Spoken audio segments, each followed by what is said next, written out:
back to Wrestling Wednesdays. I'm your host as always, Jay Beard Stereo. We'll jump right into it. Welcome to NJPW New Japan Cup Day 3. The final day, year's 2016, obviously. I always love when finales happen, because in NJPW, a finale means production increase. Production value goes way up. The first match, as I've mentioned before, is David Finlay versus Jay White. Jay White! And this was an okay match. I was going to give it a good, because this is probably the best out of the 3 days these two have done. That being said, it's still a, and don't take this the wrong way, but it's still a Jay White versus David Finlay opener. It's not like it's an actual full-on contest. It's more of just something to wet your whistle. And it did. It did a good job of that, so I'll give it an okay. I don't want to give it too much more, because it wasn't exactly too enthralling. Finlay not letting go of the wrist lock at the start. That was a nice touch. It showed Finlay had some personality, he had some ability in there, not that he never did, but really showed it then.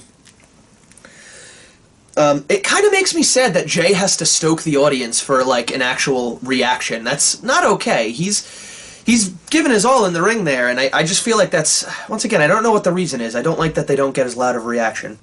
Finlay gets payback, and I like this. This is a multi-pay-per-view story here.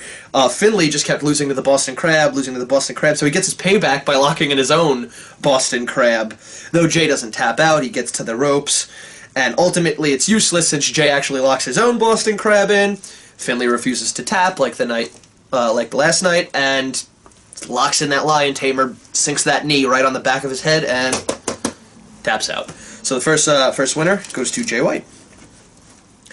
The next match is Jushin Thunder Liger and Juice, which I like to call that team Juice and Thunder Liger. Juice and Thunder Liger versus Tiger Mask and Captain New Japan. This is a good match. This was a good match. We know who's winning though. That's the problem. Okay, Captain New Japan. You don't really know him too much yet. He's literally the guy that eats the pin. That's like his entire thing. He comes out. He loses so someone else doesn't have to. Oh, he also does this though. Stop! Tiger Mask basically is beating the crap out of Juice and then tags out to Captain New Japan because Cap basically can take this. Oh, he's already beaten? Oh, and he's a young lion? I got this. And then instantly Juice starts gaining control again, which is just a great, once again, great psychology for this character. The Juice punches. The Juice! Juice! Juice! Juice! Juice! Oh, that whole build-up thing. That into the stop was perfect. I really love, I love me a good bit, as I mentioned with, Yana Toru. So I was wrong, by the way. I'll admit when I'm wrong. At the end of this match, Captain New Japan did not get pinned. I will say that, and I will be a man about it. He got submitted. Big difference. The win goes to Juice and Thunder Liger, and we move on to the next match. Evil and Bushi versus Ishii and Yoshihashi, which I thought was, this was a good match. Yoshi, I've been saying for the past few reviews, I need a little more out of him, and in this pay-per-view, I got a little more out of him. I still want a little more. Don't stop here, but he flapjacks Evil onto the ropes and then drop kicks his ass so he goes flying over them. Nice little touch. Those are the nice little things that make you, oh, okay, I get you. Alright. But the chemistry between Evil and Bushi just continues to get better and better and better. The taking turns distracting the ref, the whole cheating. Oh god, it was fucking picture perfect. Fucking picture perfect. The only thing that weirds me out is Naito doesn't seem to come out with his group when they wrestle. They all come out with him, which I guess just shows the hierarchy in this group. But I don't know. I feel like Naito should be coming out just to be lazy, just to be an asshole, just to. There was a Codebreaker into a German suplex, which was a nice double team move by Bushi and Evil. The way they did it was Bushi hits the Codebreaker. That's one of his moves anyway. He hits the Codebreaker and then launches him up.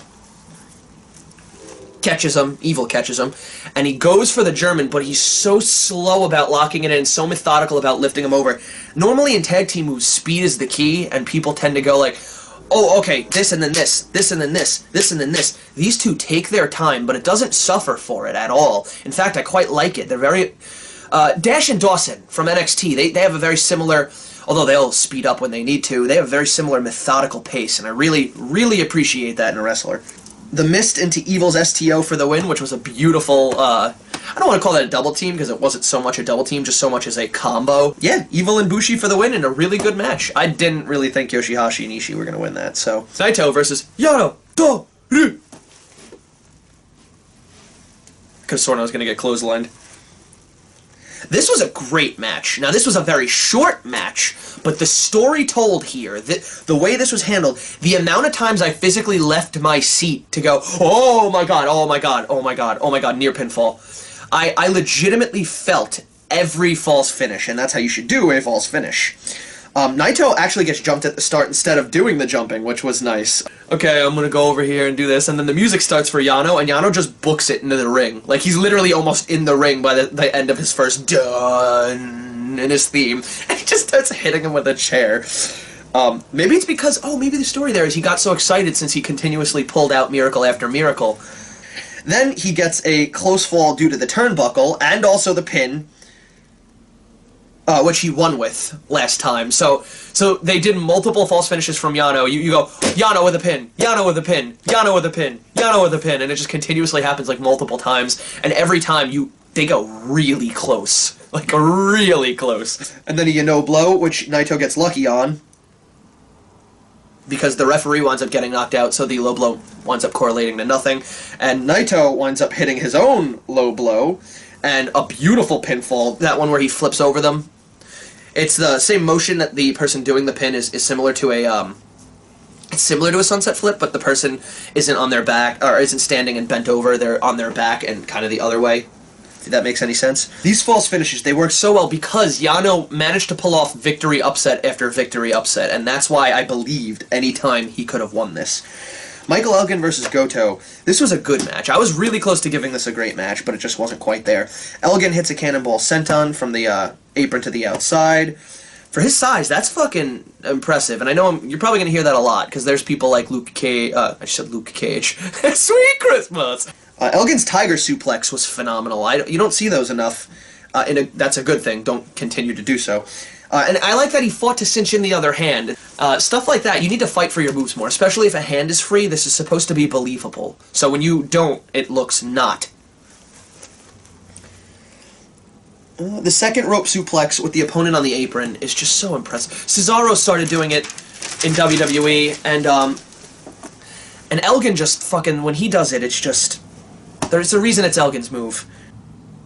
And Goto pulls another one out, which also feels lame. I mentioned it last time.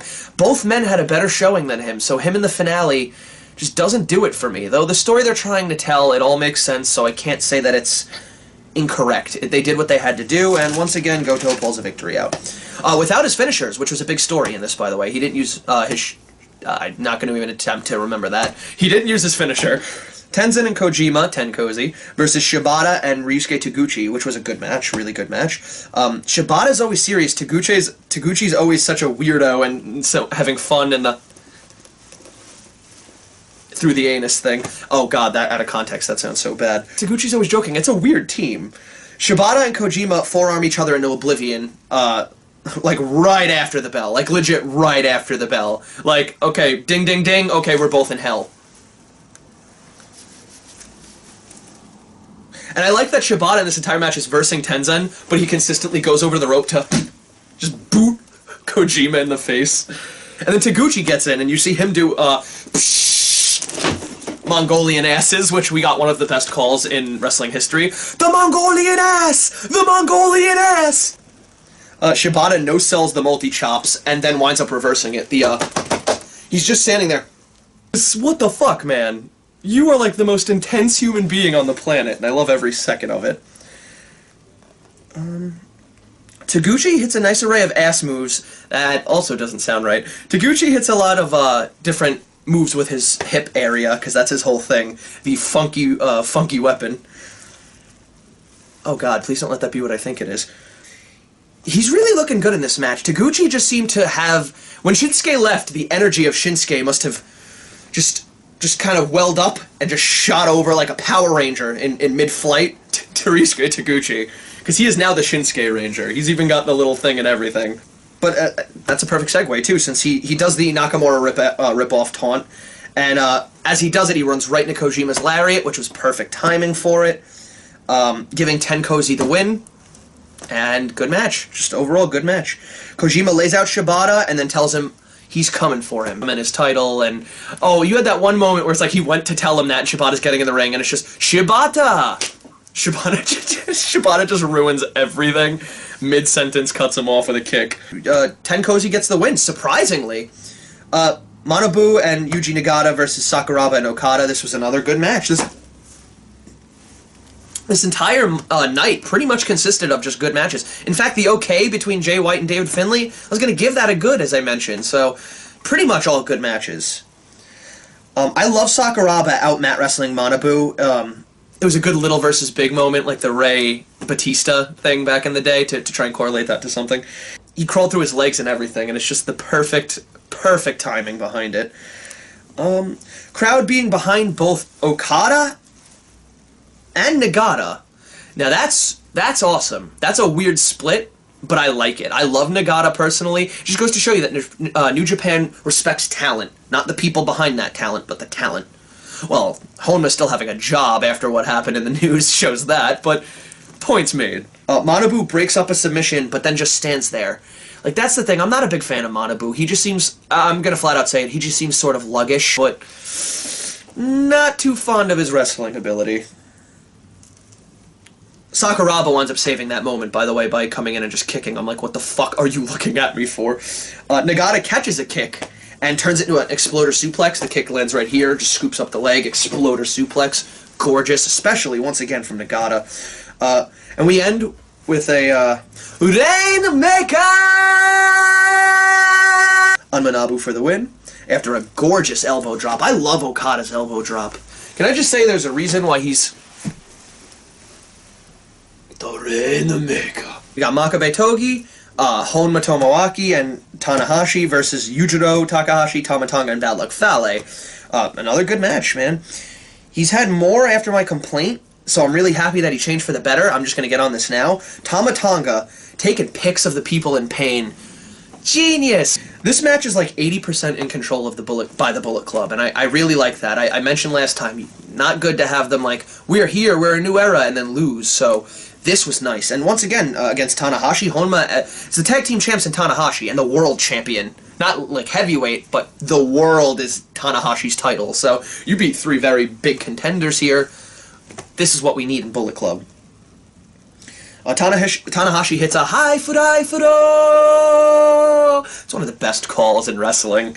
To both Fale and Yujiro on the outside of the ring. I love when Tanahashi does that. God damn it. Just stop doing that as you get older, because I don't want you in a Tenzen situation where it's just, you fucking psycho. Honma's top rope headbutt is reversed into a gun stun, and I just wanted to mention this because it's done before, it's not like that's new, but the way he landed, it looked like his head just bounces off of, I think it was Tonga's leg. It's just he lands right, the Haku Spawn DDT, which is what I'm naming that catch, double arm DDT. The Haku Spawn DDT for the win, and Bullet Club lay out all three opponents. Once again, they needed this. They needed something to put them above what they were doing currently, and this is doing it. This is absolutely doing it. And I'm glad they didn't do it with other people, because once again, the few people that are lower on the totem pole that are in shambles, as I've said, they need something to elevate them. We don't need the Young Bucks and Omega to come in and do it for them. We need them to do it, so good call. They gave a better version of the New Era speech at the end of this, which I really like, because it fell kind of flat in the last one. And I think it was because Tonga gave this one instead of Fale. And it's just Tonga not only announces that this is a new era, but also announces his brother's joining Bullet Club. He'll be there. I think his brother, him, and Fale will probably go for the Never six-man tag titles. But Tonga was an animal in this match, and that's what I needed. I said it, and it happened, and I'm glad. So I won't bitch about Tonga anymore. Naito vs. Goto, the finale for the New Japan Cup. This was a great match. There was a very nice, slow, methodical build, and the pace just increased throughout the entire match. This is the finals, man. It's a very intense moment. Goto's really bursting out of his rut. He's very impassioned in this match. You can just tell by his emotions. That was the story, is he's been in sort of a rut. That was the best way I can word that. And it's just, this is how he worked out of it. It was nice. Well, we'll see if he works out of it. He's not going to work out of it. Goto spinning heel kick in the corner, man. That's what I mean by impassioned. The way he did it, the way he hit it tonight was just, it was extra oomph in all of his movements, and I appreciate that. And it, what's the way? Stone Cold Steve Austin used to intensely lock up, do the collar and elbow tie up. He used to lock up intensely, and that made that look cooler. So like anything with intensity looks better. Naito's run up the guy, jump over the top rope, trip the guy in one fluid motion, jump back over the top rope, drop kick. It's gotta have a catchier name than that. But that move is just, I saw that a while ago on the ROH show that got me into this, and I just, every time I see it, I can't say words, so clapping has to do it. Beautiful avalanche vertical suplex by Goto to Naito, which is just fucking disgusting looking every time. It's not even the impact, which it is, that is still impressive. It's that visual of just the tower. Like, the one guy's standing on the rope, the other guy's way above what he should be on the rope, and it means so much. Beautiful avalanche vertical suplex by Goto to Naito, which is just fucking disgusting looking every time. It's not even the impact, which it is, that is still impressive. It's that visual of just the tower. Like, the one guy's standing on the rope, the other guy's way above what he should be on the rope, and it means so much. And by the way, I'm calling it the Death Breaker. That neck breaker that Goto keeps doing, he does it again. It's the worst move in his arsenal as far as, like, pain and, like, look how gross it is. So this is worst. Why is that not his finisher? Like, fuck that vertical suplex variant thing. Like, that's awesome. It's an awesome move. That's what made me like you. In fact, I correlate you with it, as I mentioned in my last review. But the point is, that is way nastier looking. Like, way nastier. Frankensteiner by Naito, which was a really nice looking Frankensteiner. Frankensteiner's, to me, just means you're doing a sloppy Hurricane Rana in the top rope. Downward, like, it's just literally, it's always sloppy looking. It's just, I'm gonna dead weight and hope he flips. This one looked beautiful. It looked really clean, really nice. The Stardust Crusader. Naito misses the rolling heel kick, but Goto sold it, and I just want to mention that. I try to mention good and bad. There are times where I don't mention bad, because it doesn't necessarily need to be mentioned. I feel like that one totally does, because he missed by a lot. He got, like, the spinning heel kick was, like, over here, and Goto sold the head, like, ooh. Goto catches Naito mid-Destino, and dumps Naito onto his knee with that, like, that move. And then that doesn't do it. Naito kicks out, which was an awesome false finish. And they take that, and they take that expectation, they take it to the top, and they do the same move again, but from the top rope. And god damn it, the momentum looked like it carried Naito's head straight into his knee. And I like that this is a great move on their part. Goto didn't use his finish to get here once. He beat it with different moves that he would consider maybe new finishers or signatures, but not his finish. And then uses his finish on Naito, and you really think, because he didn't use it and that's part of the story, you really think, oh god, here it is, oh god, here it is, and Naito kicks out. Beautiful play on expectations. Evil and Bushi try to cheat. Goto fends them off. Once again, another expectation play. Goto then goes for the finish again, but it gets reversed into a Destino. Amazing back and forth in this match. And after another small exchange, Naito hits another Destino again for the win. And our New Japan Cup winner, 2016... in a fucking blaze of glory match is Tetsuya Naito. This seems to really be the year of Naito, and I like that. He didn't get too many. He was always a phenomenal talent. He didn't have a lot of character work, but the crowd never really responded to him. Is what I'm trying to go for here. Now they love him, and they even mentioned, I believe, that on commentary. Or maybe he mentioned it. No, I think it was commentary. It was so he does good things and nobody cares, and he does bad things and now everyone's cheering for him. That seems to be wrestling. Naito basically gets on the mic afterwards and says that since this entitles you to a title shot, I will take that, not next month. I will take it when I feel like it. I'm paraphrasing a bit. He starts mocking Goto like a true heel, told him, you didn't change, you think you've gotten better, you wasted all that time in waterfall training. Rather anime, by the way. It might have been a waste of time. Okada comes out and makes the save, helps Goto. Goto finally shakes his hand, which, does that mean he's joining, I'm not actually entirely sure, but is he joining Chaos, or is it just a little arc where he finally accepts Okada as, like, his nemesis, or is it maybe Okada's help? I'd like to see where this goes, because I didn't actually catch what that meant, necessarily. He might be joining, we might have Goto in Chaos, that'd be interesting. He goads Naito into making the match at Ryogoku. Ryogoku, and leaves. So basically him saying the whole, like, I'm not going to challenge you next month, although it seems more realistic that way, it was pointless. He's going to challenge, it was pointless. A fist pose in the confetti, Evil, Bushi, and Naito, and give one of my favorite lines, probably my favorite line right now. Evil, Bushi, Inaito.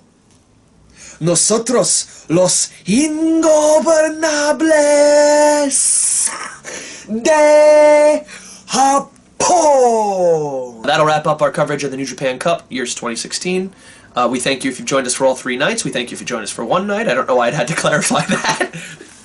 But we thank you for joining us regardless, and we appreciate you watching. If you can, click that little bar below, that one with the little arrow. You click that arrow, it'll go down. It'll tell you what we're doing next week, although it might not necessarily be next week. This show's supposed to be bi-weekly, damn it. Regardless, I do it when I feel like it. I love wrestling. It's my life, so it doesn't matter if I do it more. It only matters if I do it less. We'll see you next week. Don't forget to like and subscribe. We appreciate you being here. De Japón.